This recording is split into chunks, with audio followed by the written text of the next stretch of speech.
Hello, everyone. Welcome to Behind the Chaos. I'm Javier. I am Pedro. And today we're going to be talking about some events, let's say, and what things we need to consider from both a attendee perspective and a vendor perspective. So grab your tea, roll some dice, and let's get into it.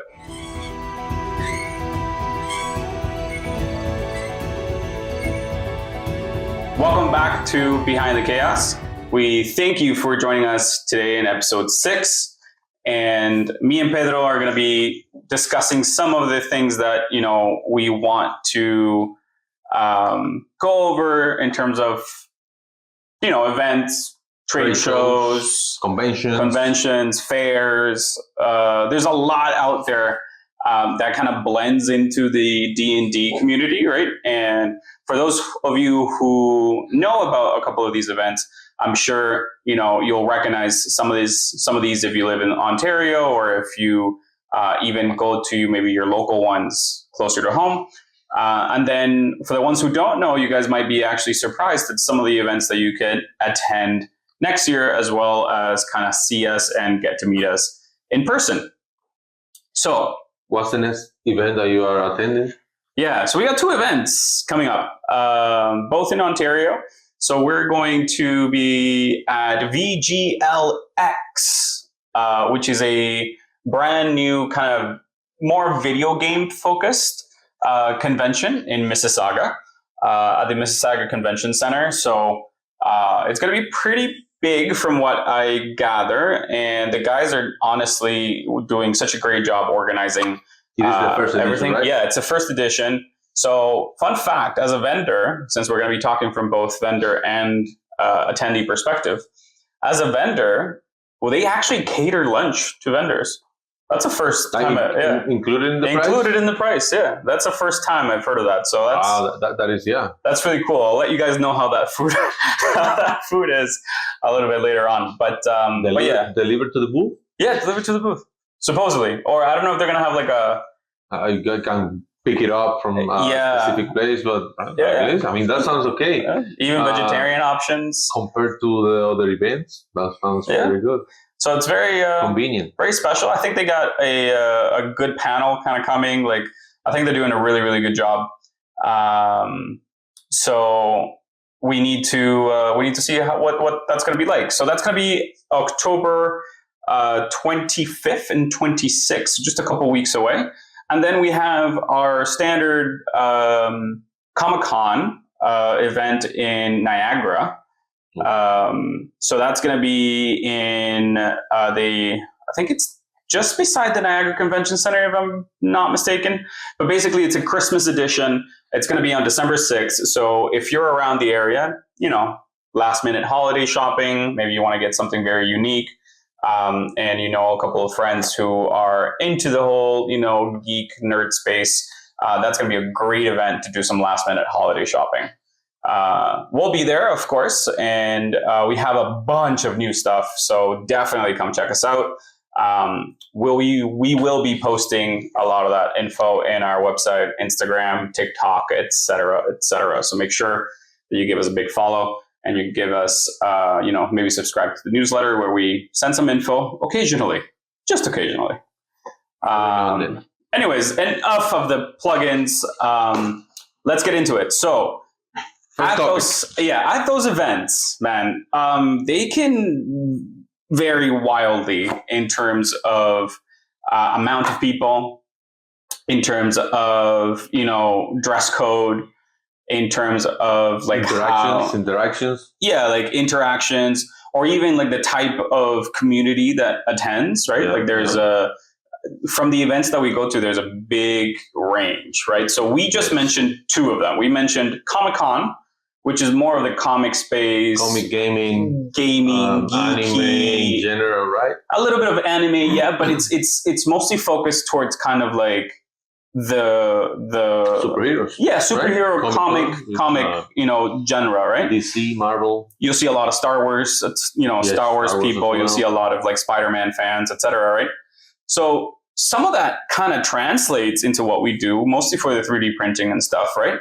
But I think a lot of it, that's kind of one crowd, right? And then we go into the VGLX, event, and then which is more gaming. Yeah, we're now at video games, TCGs, board games, right? So then at that event, like you'll attract more of the crowd or the community, for example, the TCG crowd or the competitive gamers, right? So the competitive gamers will have like tournaments and stuff like that. So that's a whole other crowd and type of people and community that kind of come, right? And then you have, what we've been most successful at, which is the Renaissance fairs, right? Yes. So then the Renaissance fairs are a whole other ball game too, right? They have less gaming, and no gaming. They have no gaming, more fantasy. Yeah, and but then people are much more involved into the period theme of dressing up as maybe they're not fairy, but also yes, fairies. Yeah. Their favorite fantasy characters, right? So like you'll see a lot of plague doctors, or you'll see a lot of fairies, knights, armors, and then that's also, to my perspective, a different crowd, right? Like I think like if you put all these three in the same room, some will have a little overlap, a big overlap, right? Yep. But then they're almost like their own identities when they attend these shows, because a cosplayer that might do Star Wars or Wonder Woman or even some anime is completely different than hopping onto your medieval clothes and having potion flask or swords and stuff like that kind of hanging off of you, right? So I think that is like, again, different crowds, but we've been doing really good at that, most of them, right? In most of them. So I think like, and then there are the ones that are a little smaller and geared towards hardcore board game players. Yes. And those are totally different. Yeah, that crowd tends to be a lot more chill, a lot more calm, right? Like they go there to play. There's not so much cosplay. Yep. Even the vendors are limited, and it's more about the actual gaming, right? Yeah. Sitting down for 2-4 hours and just enjoying a good board game, right? Yeah. So in a little bit, we'll share some of what those events are, because we're gonna kind of break down, the more of like each show and kind of what is worth or not worth from both the vendor and the attendee perspective. So we'll go into those, but yeah, like that crowd is again totally different as well, because like you said, they're there to play. Yes. Right. So it's much less purchasing culture. It's much less, shopping culture, and it's much more of game testing, beta testing, experiencing different stories. Yeah. Experiencing mechanics, different types of game. Yes. They're more about gaming, actually gaming. So jumping into the actual first topic, I guess there's a few, like knowing that there are different groups, many different kinds of people attending these shows. Yeah. Not everybody is, to the same likings of you, others, right? Yeah. So the first thing that we wanted to talk about is etiquette, how to behave in these conventions where, even though many people share the same passions and same hobbies, they belong in different groups. Yeah, I mean, everyone's different, right? So the interactions are different, and also how you behave around the whole, with the vendors, with other people, with people that are doing cosplay is important, right? Yeah. So the first point that we wanted to bring is hygiene. Yeah, hygiene is a thing, unfortunately. Yeah. You would think that people would go with their best foot forward in terms of hygiene, right?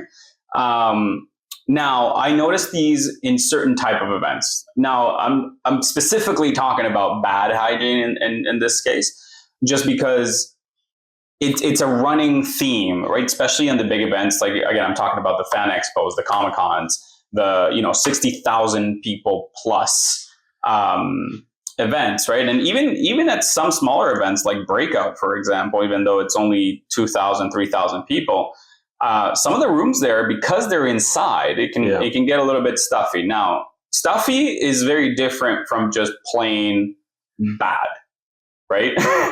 And I think last year, or I guess this year, 2025, was our first time as vendors in Anime North. What's Anime North? It was Anime North. Anime North. Okay. At Anime North, right? And boy, I was not ready for the stink. So it is a little rough. I think it's because of what you said. So it's not, I guess it's not the intention of the attendees, right? But the scene and how the shows are organized. So these are big warehouses with a lot of vendors. Not a lot of ventilation. Exactly. There's not a lot of ventilation, not proper ventilation. So oversold venues. 50,000 people at times just walking around and getting excited about their hobbies and stuff. Yeah. It tends to get a little sweaty inside these big warehouses. Yeah. Because in the Renaissance shows where you have a field, it's open air. It's outside, yeah. You don't notice that, I guess, at all. I haven't encountered any. You would think that that's almost the more sweaty of it, right? Like, so you would think that would be more of a thing because, again, people are wearing full armors in 35-degree weather. Yeah. Props to anyone who does that because real holy armor, man, made of steel. Yeah, it's heavy, it's hot. Like I see you guys sweating out there, so kudos to you guys for the dedication. So I guess jumping into the tips. Yeah, I will start by saying that body spray. So some. I think my honest opinion, they leave home well prepared, but it's just once they get into the venue and the ambience in the venue is just rough, right? Yeah. You're walking around, people bumping into you, it's hot, it's warm, and then it's just natural. But if you think about it ahead of time, you should bring a little handkerchief and little dabs of just to stay in the not BO category of the attendees. Yeah. And so see, my tip is going to be a little bit different because even though that's good, and like you said, people come prepared. Again, I would like to think that. I do also think that, again, for example, cosplayers have it rough as well, right? Like they got a bunch of gear on, they got a bunch of stuff on. They're trying to, they run hectically to make sure that all their cosplay pieces are in check and are working properly. They don't want to have a wardrobe malfunction, right? So I get that, you leave home perfectly fine, and then now you're running around taking pictures with a bunch of people and going on. I think, to me, like, my number one tip as the attendee is, I like to have control of what I can do instead of what others can, right? So I would say take breaks, right? Go to the parts of the usually is where you can sit around and go to the parts of the venues which are refreshed, right? Maybe not so crowded. I know we all kind of want to be in those like panels that are packed, or the vendors or artist alley that is just completely busting at the seam and overcrowded, right? So like, again, that can have not only the BO, but just like the effect to some people of just being around that many people in a crowd can be very challenging. So just, make sure to take your breaks for every hour that you're in there or whatever. Take 5-10 minutes, maybe even outside in the halls and stuff like that, to just get a fresh get a breath of fresh air. Refresh. And then again, maybe like, air out the pits a little bit.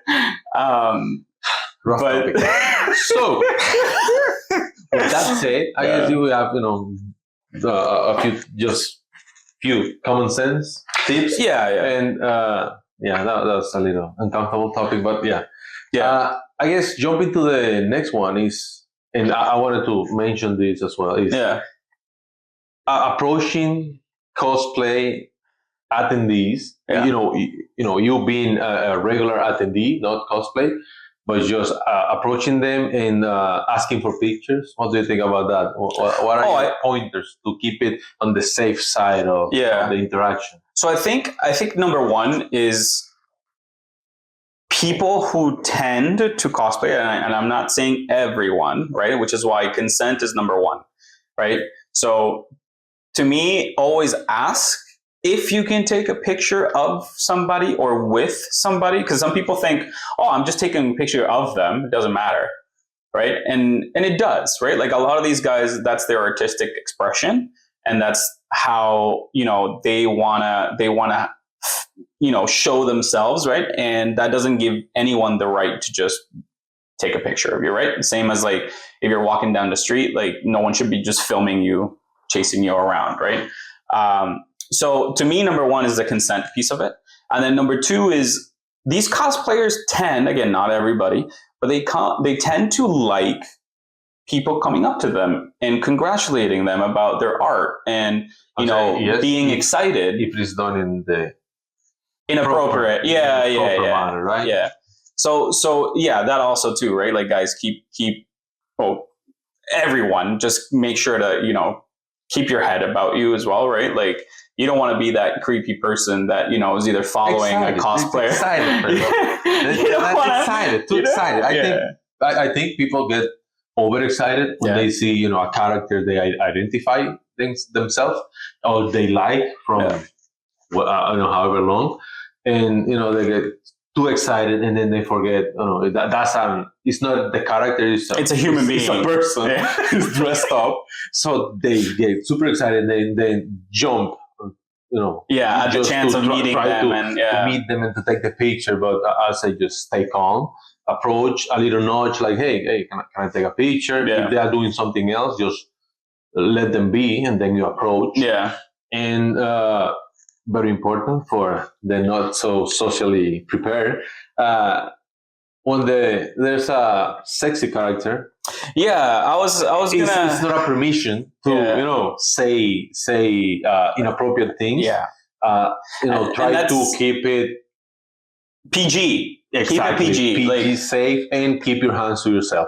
If you're gonna take a picture, you ask for the picture, but no hugging, no extra touching, because I didn't even think of that. I didn't even think of that because that doesn't register in my mind as something that, but is. It might happen, But yeah, 100%, right?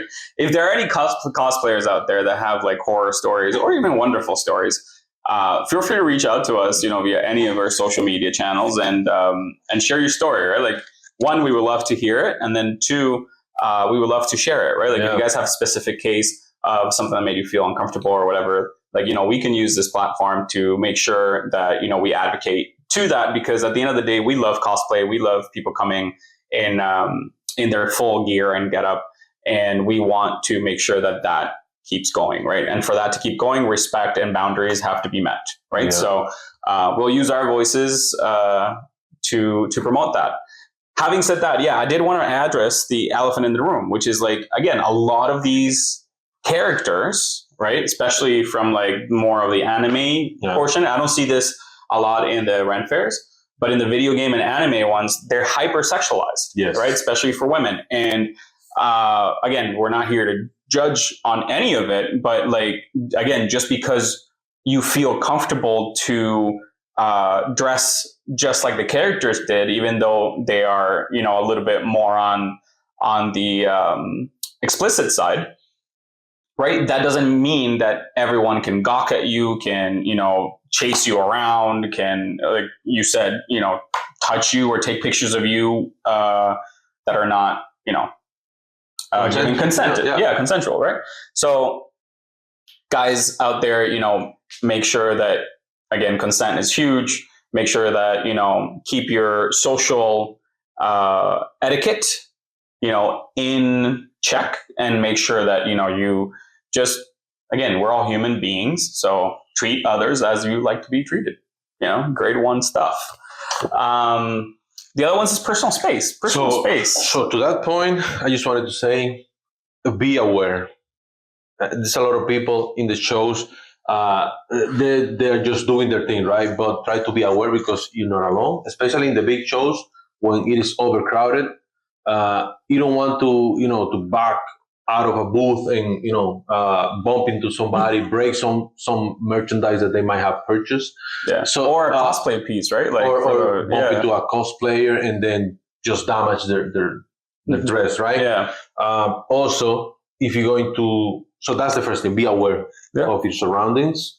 And also, if you are in a booth, try to avoid dropping stuff, bumping into merchandise and dropping it into the floor. Like, be careful with what people is selling, because you don't want to be in that situation where you break something and then you have to forcefully buy it or pay for it, or just like vendors, it's an awkward situation. It will be very awkward just for the vendor, like, hey, now you have to pay. Or some vendors will just say, oh, no, it's okay, but then they'll be losing that money. Yeah.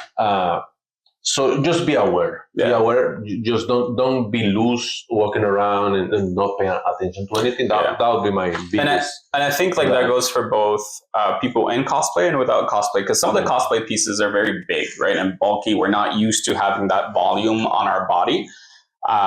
So you just have to be careful out there. Like this happened at the last Ren Fair, but someone had a bigger than usual, like kind of like staff or whatever, and they just kind of bumped into the railing of the tent. Now we're talking about the tent's 10 feet tall, right? So like you should be able to kind of go, but it was a big staff. And, it shook everything. It didn't cause any damage or anything like that. But there are vendors that have stuff hanging on it might cause some damage, right? Yeah, right. So like careful with your props and your cosplay pieces, right? And then one of the things, and it might be a hot take, but children. Oh yes, children, man. Like I love. Attend to your kids. Yours. You're a dad, right? So it's like I haven't been blessed with children just yet, but you're a dad, right? And that, like, I don't know. I don't see that happening as like, I've seen everything, guys. Like there's kids that come busting into the tent and then just touching everything, and like thankfully I don't have things that break that easily, and the things that I do are under like a display case, right? But sometimes parents aren't even there, right? And now this doesn't really happen in the 50,000, 100,000 people event, because again, it's more on the Renaissance. Yeah, more on the Renaissance fairs, or even in the smaller shows, right? Community. Yeah, but I think like you hit a middle ground where, like, if it's too big, then the parents are obviously concerned that the kid's gonna get into some harmful situation, right? So then they just kind of tend to them a lot better. And then you have the ones where like it's so small that it's so community driven that like the experience is to have the experience with their kids. Mm-hmm. So then they're always there to be like, hey, don't touch here. There we go. Right. I love when that happens. But then you have that tiny middle, and that tiny middle tends to be like events that are like maybe 2,000, 3,000 people. And again, everyone's just running amok. Yeah. So I have my little take to this topic is, that just because I'm a father, and from the side of the parents, they go to these events to let the kids run around, burn some energy, have fun, look around. But as a parent, I don't want my kids to be breaking stuff, and then I have to pay for them. So yes, like, take care of your kids, keep them close to you. Still let them have fun. No, yeah, if especially in the big ones, I haven't noticed a lot of families with small kids on the, like Comic-Con, Game Expo, or any of those. Yeah, they're more like 6-7 year olds. Yeah, but on the Renaissance fairs, a lot of families come together. They spend the day watching the shows, the panels, walking around. And it is a big field, right? So they just let loose of the kids so they can run around, have fun.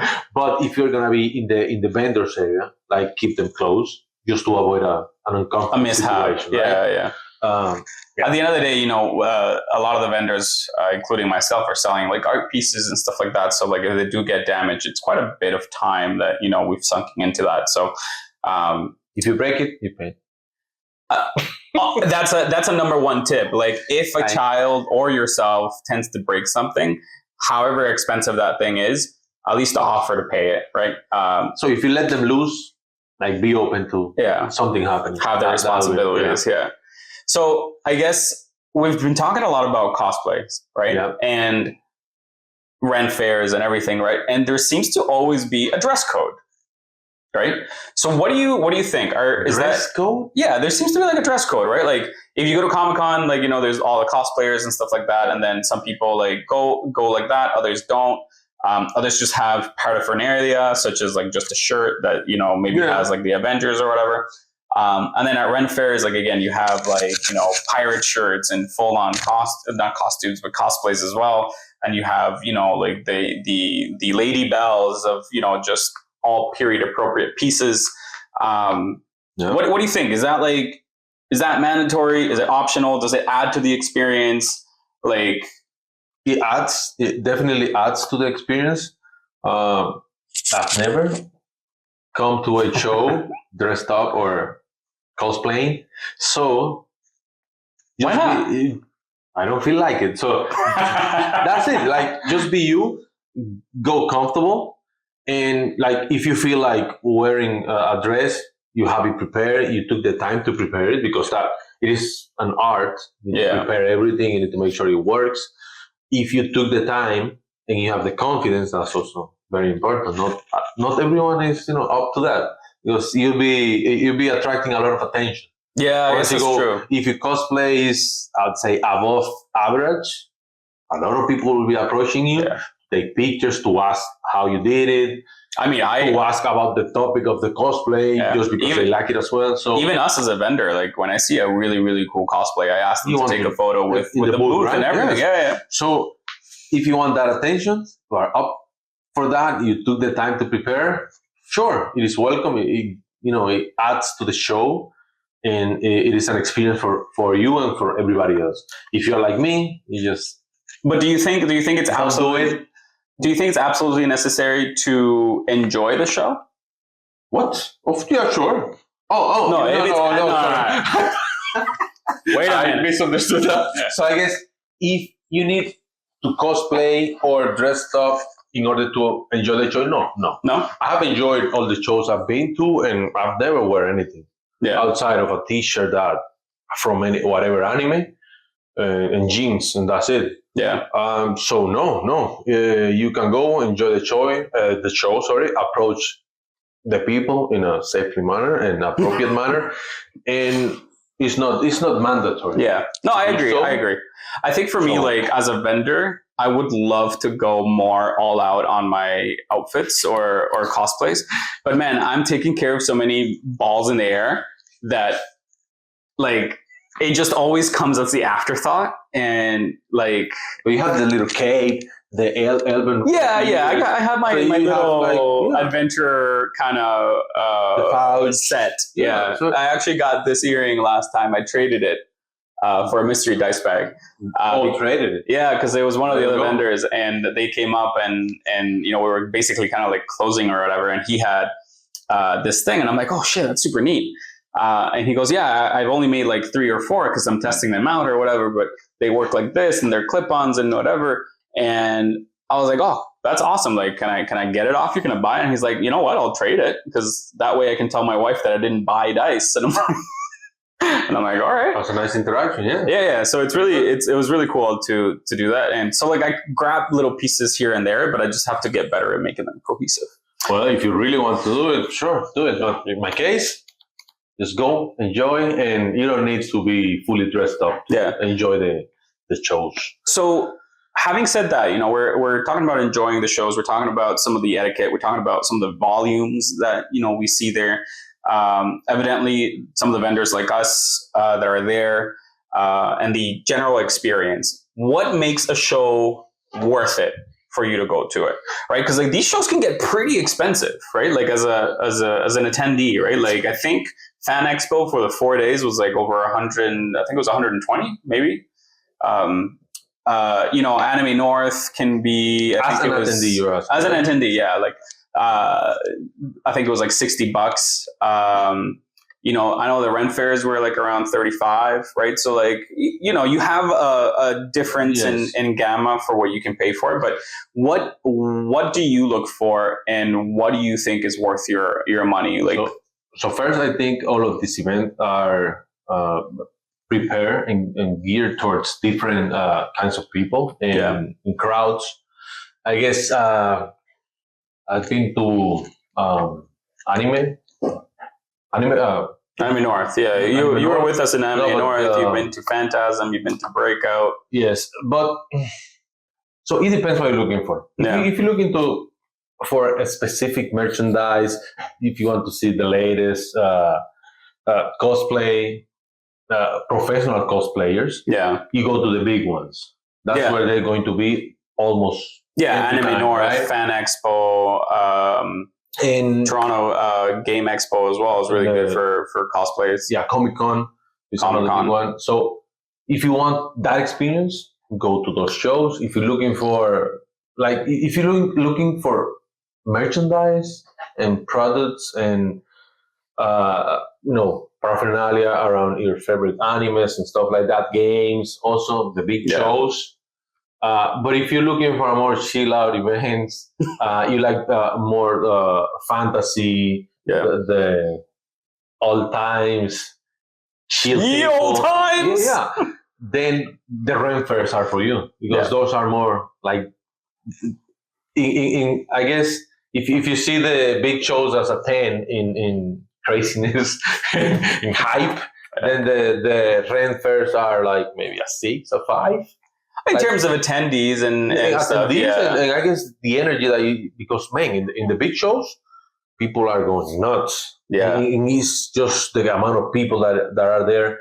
Yeah, the loudness of the space. Like in the rent fairs is pretty chill. You have time to actually talk to people. I think it's more spaced out, right? Like again, you're talking about giant fields, like right? Like I think the last rent fair I went to, I think they ended up clocking about 10,000 people, which again, 10,000 is 10,000 people, right? Yeah, but it's a huge field. But it's a huge field, right? So, and they had a lot of activities, which is really great.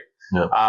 So yeah. In the end, I think go towards the shows that, I don't know, you feel attracted to. Yeah. I think what makes it worth it for me is the community interactions, not so much the actual like programmed panels and events and whatever. Yeah, for me, it's more about going and sharing with people who have my same ideals or interests, right? So like, it's kind of cool to meet the people that you jive with, because I think like, especially for the cosplay community and even for the fantasy community, it tends to be hard to find your people, right? Like if you're at work and you're like, I've read Faded, or I love Lord of the Rings, and then like 6 out of maybe more 7 out of 10 people. The roof of my house. 7 out of 10 people would be like, I got 2 kids. I work as a plumber. Fixing my deck. And it's so very different, right? When you go to these events, everyone's like you, right? And I think like in a way, right? So it's to me, that's fun. Like, so that to me is what's worth it. So my suggestion to anyone out there looking for new events to go to and new things to do and kind of like finding your group or your tribe, as they like to say, is test some of these out. Grab a buddy or two and head to these events, at least for the one day, and see if it's something that you vibe and gel with. But to me, totally worth it. Like just the community side. Yeah, the shows are worth it. I guess make sure to budget for the shows. Sometimes you get too excited and it can get out of hand. How much money you spend. Just because you see a lot of things that you like. And they're very unique. Exactly. And sometimes I'm buy everything you want. Yes. No, but in reality, sometimes you just overspend because you think you're not gonna see this again, that's actually a very good advice, right? Like I've heard of people who drop around $700 to $900 at Fan Expo, Comic-Con, all those events, right? Because again, you're walking around a place that has like 1,500 vendors. Yes. Right. So it is a very tempting place.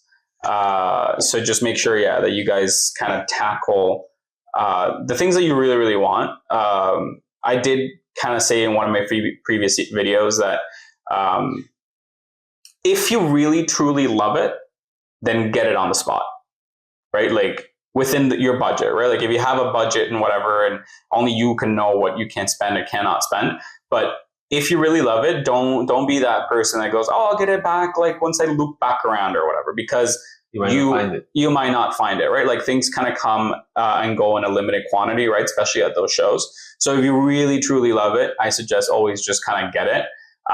Because then you get decision paralysis where like you walk around, let's say, and then you like 17 other different things and you can't just make a decision. And then you're like, oh, I'll go eat. And then you go eat and then you come back and then out of those 17 things, maybe 10 are gone. Yeah. Right. So it it can be very disappointing. So just make sure that, you plan accordingly, both on the budget and on what you truly want to buy. Yeah. So with that, big shows or small shows? My preference, I would say small shows. Same. Say small shows. So what is a small show to you though? Man, Breakout is a small show. 2,000 people still. Yeah, Breakout, Phantasm. Phantasm's fun. Pretty small. So for all you guys who don't know, Phantasm is a kind of local game show. Yeah. That has been going on for, what was it, 25 years? Yeah, 20. I think this is year 26. 2 times a year they do it. And 2 times a year, right? Oh my God, what a lovely community. It's in Peterborough. It was actually our kind of first official show. Our first show was like a charity event at Goblets and Goblins, which we still go to all of their events. But kind of like our first trade show or gaming show was Phantasm. And boy, like, again, it's so homey. Like it's at a hotel or whatever, one of those little halls, little convention. There must not be more than 100 people. Throughout the weekend, a little more, but like hardcore players. I'll say 100. Yeah. But it's so much fun just because, again, everyone's there for one thing, and they actually make their own homemade Rice Krispies and banana bread, and it's so good. But anyways, I like it because people are there they go to play, they talk about the games, they talk about their experience in the games, the different stories. There's people there that have been DMs for like 20 years. Yeah. So you can meet some nice people, Well, and funny enough, for even for that particular one, like oh my God, I always forget the name of this guy, but he wrote like the Forgotten Realms for D&D, and he's always there. Who's that? The guy looking for the dragon always? He goes and comes and comes and goes, just asking about it. You remember? I do remember what you're talking about.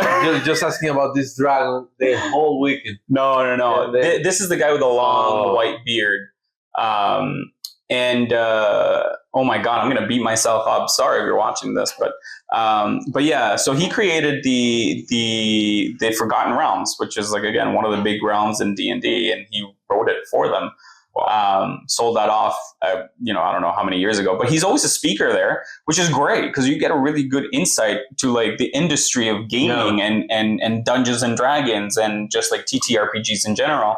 And it's always fascinating to hear him out. So like even at those little community driven events, you can find so much stuff that's really neat. Yes. I also agree with you, but for me, small is like Breakout, like up to 2,000 people. Even the Renaissance Fair is 2,000 to 5,000 people because, again, it's open field. Like I said, I like the community aspect of it. So like the more I can interact with my customers and the community around it, the better I enjoy the event. I really hate it when it's just like, oh, here you go, give me change. Everything is like fog. You just like in and out. You don't remember anything. Yeah, or anybody, or right. So like, I do want to have like those experiences. Nice. So we talked about a little bit about some of these shows, right? So, and I did mention at the beginning of the video that we're going to be talking about some of the shows and stuff like that. And we've mentioned a couple, right? So we mentioned Breakout, Phantasm, VGLX, Comic-Con, Anime North. Fan Expo, and the Toronto Game Expo, Breakout, the fairs.ca, Renaissance fairs, dude, like a lot of stuff, right? And what attracts me the most to this day, to all of them, again, is the community building of it. Oh, I thought we were going to say making money, but I mean, that's a big second. But what attracts me the most is the community building, right? So like one of the things that we kind of did for VJLX this year was that we wanted to, be a part of that first year. Like that to us was kind of important because we're showing our support. So how do you find them? They found us. Oh. Yeah, so it was really, they did their homework, right? Like they probably grabbed some sheet or did some investigation as to who to reach out to or whatnot, and they did a good job at just reaching out to some of the people.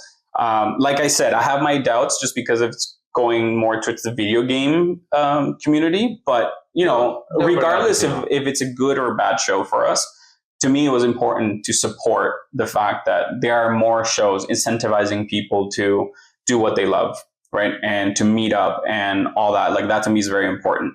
So to me is, go ahead and be part of those events, right? One of the big ones too is for Goblets and Goblins. They're a local game shop, but they have their bazaar at the end of the year. They have their Renaissance fair in May or May or June usually. They have like all those things, and it's like no matter how we do, we always want to attend because like that supports the community that we're trying to build, right? So guys, show support to your local communities. Go to your local events, because if that's something that you truly love and that you want for your kids, etc., like you got to be part of the people who help build it, right, indirectly, and your attendance means all for these guys, right? Especially if they are local game shops, they usually don't get the feedback from the community. Yeah. So if just approach them and say, hey, that event was great, and I'd like to do it again. That motivates them to keep doing those small events. That's something funny that you say that, because something interesting that Breakout did this year, or at the end of last year, was that they actually surveyed all of their vendors. They sent a mass email, I think, to all their attendees and stuff like that. And it was more of like, hey, what can we improve? What has been good? What has been bad? And throughout all the surveys, their decision this year is to add an extra day. So now Breakout will be Thursday, Friday, Saturday, and Sunday. An extra day. Wow. An extra day, yeah. People wanted more. So there you go. If you guys were planning to go to Breakout, your tickets this year can include the Thursday. So more gaming, and they actually stay open till like midnight or something like that for like free open game tables. So that's pretty neat. That is interesting to see. Right? Yeah, I thought so too. So we'll see how that goes this year. That's going to be upcoming in March. So stay tuned for more information on that. Okay, guys? Let's see. What else do we have? So I want to talk about more being like a vendor at these shows, right? I have nothing. I fail. No, you didn't fail. You just tried. You didn't try hard enough. I had the best product, light boxes. Nobody cared about them. That was the first time, I guess. So where was it again that you went to? Phantasm, and then you went to side table. What was it? Game Expo. It was Game Expo. Yeah. Man, a lot of interest, but I didn't have enough. Variety. So at the table, I couldn't serve, and I couldn't close. So I failed. Officially failed. But as a vendor, and I guess not just in person, in these shows, something very cool is that if you don't have something, so let's say somebody approach you, you have something similar to what they're looking for. Yeah, they give you a lot of feedback. They do. You receive tons of feedback of what people are looking for and what people are willing to spend money on. Yeah. So that part of going to shows is worth it, because you can translate that. Even if you do badly on some shows in person, you can translate that to your other venues of selling stuff online. In the end, it's worth it. Yeah. Especially if you don't pay too much to go to the shows. Yeah, I think like there's two types of vendors. Losers and winners. No. We're all winners here, buddy. No, but I think there's two types of vendors. The vendors who classify trade shows and stuff like that as like a marketing expense. Okay, and then the people who are like us, Chaotic Studios, that awesome. we want to have a profitable show. Yeah, break even or make more. Or more, yes. Right? So for us, like, that's not a marketing expense. It is, fortunately and unfortunately, our bread and butter, right? So we go to shows and that's what makes the company grow. You guys can change that if you buy online, chaoticstudios.ca. But, breaking through the online noise is hard, right? So for us, our bread and butter is going to these events. And it also makes us, or like what we like from it is being able, like, to use, like you said, receive that live feedback. Yeah. Get that live feedback and make sure that, like, hey, like, I really liked your product, but, like, I bought it last year and, like, this little thing broke, right? And we're like, oh, actually, we've already made it better. Here you go. Have a free one. And like that to us is like that feedback that we get and that loop back that we get is phenomenal. Yeah. We also love kind of like when people buy our minis and then they paint them and tag us on stuff. Like that's really cool too. The excitement of people when they get like our mystery dice bags. Oh yeah, it's so much fun. They like.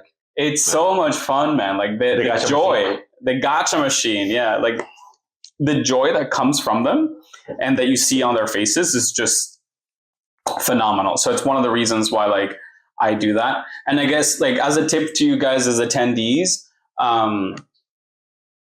talk to us. Like we love the interactions. Like even if we're busy, doesn't matter. Talk to us. Tell us about your game. Tell us about what you love about the booth.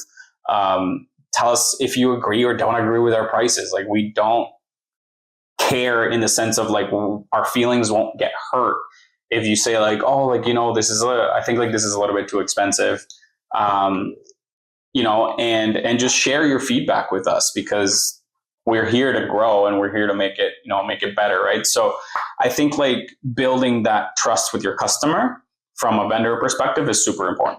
So to that point, to what you were saying, I have a hot take for you and a question for you. Okay. So you said, ask, approach, give me feedback about products, pricing, and stuff, right? But there's two different school of thought when it comes to, from the vendor point of view, when it comes to pricing everything and having the sign on the table to display the prices, or just have the products, no prices, for people to ask whoever is taking care of the booth, right? Yeah. So I know you prefer the second one, but many people prefer the first one. Yeah. You see a lot. It's just a comment because in the end, many customers, they come and they want the interaction as well. Yeah. Right. And other are a little shy or super shy, and they are just looking, oh, this price, okay, it's okay, I just get it. Don't even say hello, they just pay and go. Yeah. So I guess it depends on the person. Well, it's a funny thing because... But since you're looking for the interaction, you go with no prices. Yeah. So I've tried both, right? And psychology says, so for all you out there shopping... Who's this guy, psychology? Psychology says that... revealing prices is a lot more effective when it comes to making sales, right? So revealing prices would having the prices set on the table or a pricing sheet or list, because then that gives the customer a more open experience as to what they can expect from your booth, right? So then it incentivizes the people who are going to buy to just come and buy because they've already seen it. And then it also tackles the people who are a little bit more shy and don't really want to talk to you, to just, get their thing, buy it, and get out, right? Yeah. So why don't you trust psychology? Because that to me, I don't know, man. I tried it and I just didn't like it because again, people would just tend to like grab it, flip it around, check the price, and then leave without saying a word.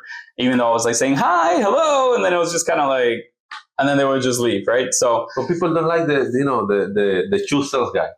You're watching the shoes and they go, hey, can I help you? Do you want car salesman? Let me watch it. Let me feel the thing. Yeah. I'll let you know if I need it. Yeah. I mean, that's true.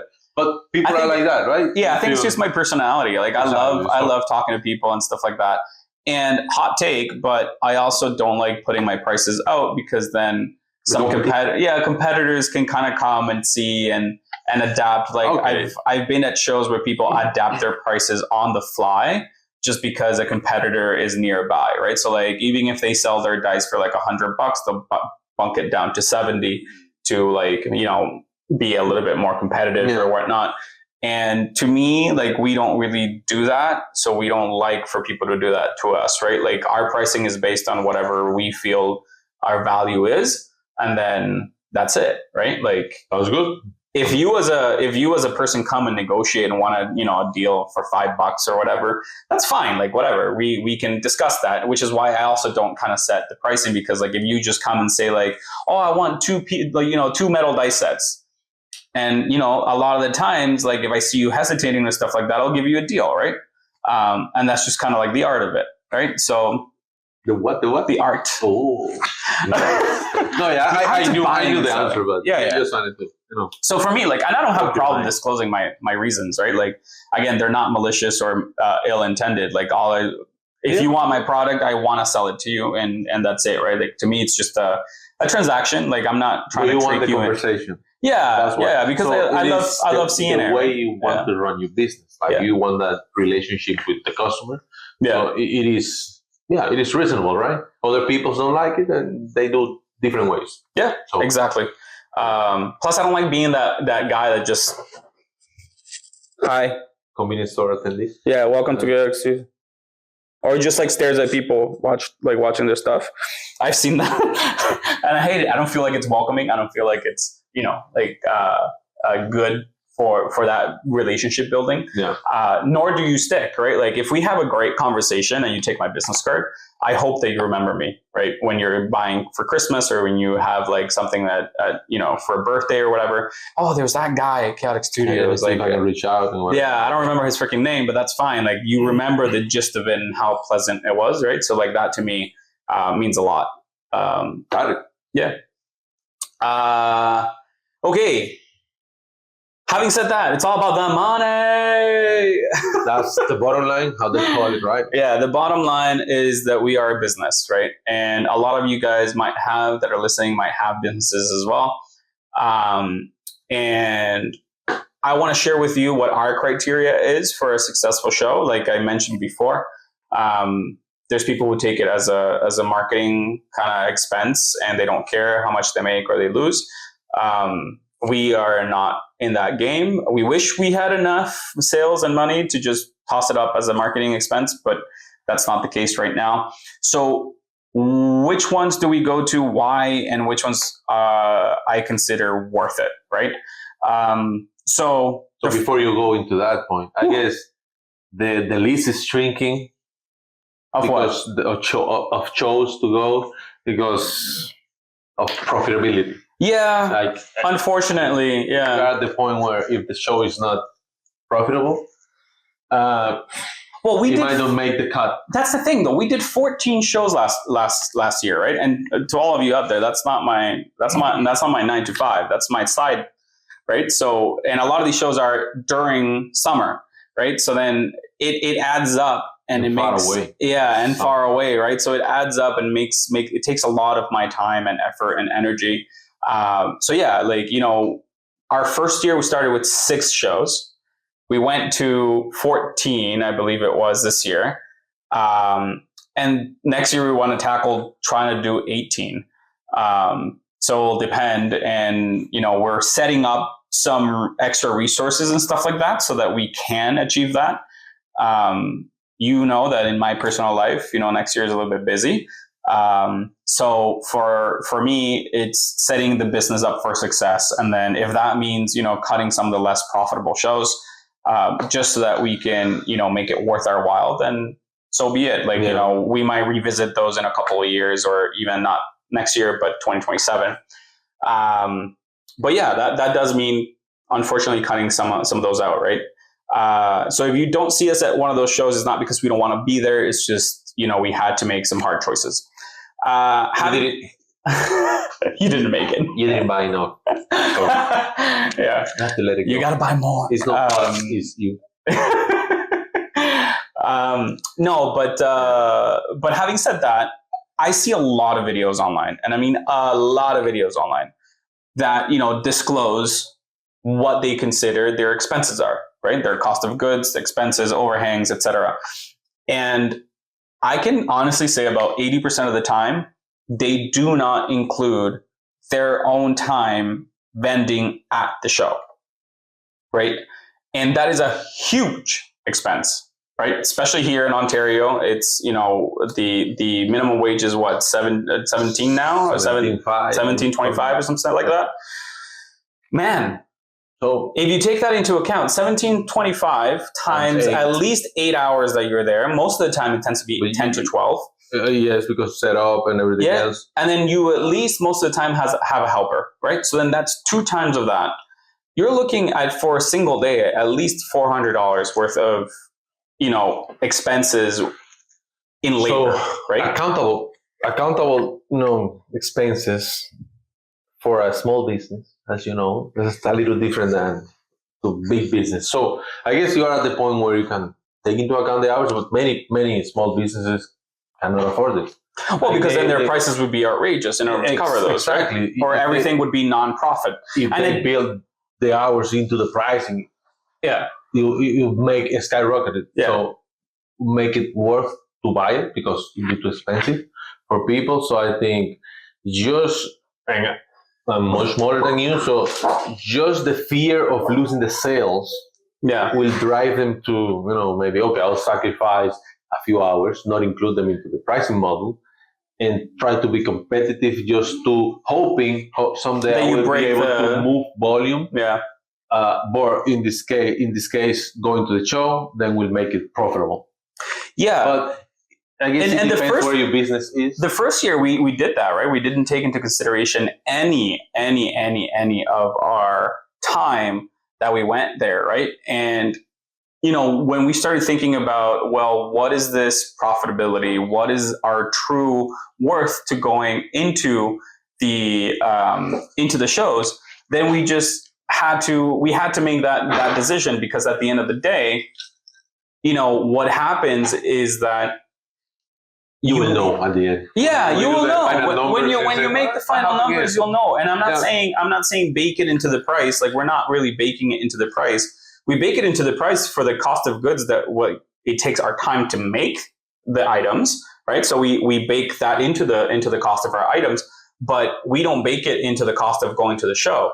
So that's part of the reason why we say, well, we're going to have to cut some shows out, because now that we're considering, help plus our own labor plus whatever, those shows don't make it just has to make sense in terms of money, right? Like, there has to be enough volume, there has to be enough attraction to the show, because if not, then we are making it a hobby. We're making it a hobby, right? Like, we're basically working for free, right? And again, guys, I know, like, a lot of our vendor friends, you guys will know exactly what we're talking about when we say it's very energy and time consuming and exhausting. And then for our, lovely listeners that, are not really vendors, guys, it takes a lot more than what you see at the shows, right? Like, what you see at the shows is like everything's already set up, everything's already beautiful. And, we bring our best faces forward, right? And we try to be energetic with you guys. But a lot of the times, that's people traveling 5 hours. That's people, arriving there at 7 a.m. when the doors open at 10. That's countless hours of setting up in this office, right? And making sure you have stock and all that other stuff. So there's a lot of things that go into it. I was surprised when I learned that vendors that regularly go to Renaissance Fair, they camp close to the Renaissance Fair, and they drove to the shows 7, 5, even more hours just to be there. So that's a lot. Quite a commitment. Yeah. Just to be a vendor there. Experience to be there for the people that would attend that show. And that's exactly what I'm saying, right? Like you need to make those decisions, right? A lot of people camp instead of going to a hotel, just because based on their numbers or because they're traveling from far, or maybe they have a van. Everyone's situation is different, so like just make sure that you're taking those into account so that you can be honest to yourself and what you're doing, because again, it should be worth your time. I'm not saying here, be Jeff Bezos and, write yourself a $2 million check at the end of the year. But, at least if you made, your time worth while you're vending out there, then, that to me is worth it. A lot of the times what I even do is I use that as my play money. So like if I vend at an event for 2 days, let's say that's $400 or whatever, that's the money I use to buy from other vendors around me. And so instead of paying myself, like I kind of invest in my fellow vendors, which is, my way of also kind of just giving back. So, but that's our case, right? Yep. Yeah, man. Can you remind us where are you going to be October 25th? Yeah, October 25th and 26th, we're going to be in Mississauga at the VGLX event. So make sure you visit us there. We don't have a booth number just yet, but look us up in their registry as Chaotic Studios. Where are you going to be December 6th? December 6th, we're going to be at Comic-Con, and it's going to be the Christmas edition. So jingle those bells close to our booth. And bring the joy, because we will be there. It's a one-day event, so don't miss it. It's going to be huge. From what I gathered, they said I think there was going to be around 20,000 people, which is nuts, especially for a one-day event. So just make sure to come. Be safe driving in the snow if there's any snow, and see you there. We'll see you there, guys. If you don't go, where can you find us? If you guys don't go or you want to know more information, you can always go at chaoticstudios.ca. We have an events page where you can find all the information as well, and subscribe to our mailing list as well for some info. If you're not about that life, we get you. And we also have TikTok at chaotic.studios. And the Instagram? Instagram. What is the Instagram? Instagram is chaotic_studios_. 2 underscores, guys. There we post every week, and we keep our content live there. For all you guys listening, stay tuned. We're also doing a major rebuild on our website. So that's going to be very exciting. And then we're also being good business owners and updating all our products. We had made and sourced and dealt with some partners as well to get a lot of cool new stuff. So 40% off? No. Oh, okay. Free shipping though after $100 Canadian dollars. So that's good. for all you those who are enjoying our coasters, I think the coasters are like $80, right? If you just buy a mini, you'll be over the $100. So get yourself some coasters and a mini. Coasters for Christmas. Yeah, coasters for Christmas. We also do custom. So yeah, anyways, that's far enough than a shameful plug. Thank you very much. See y'all later.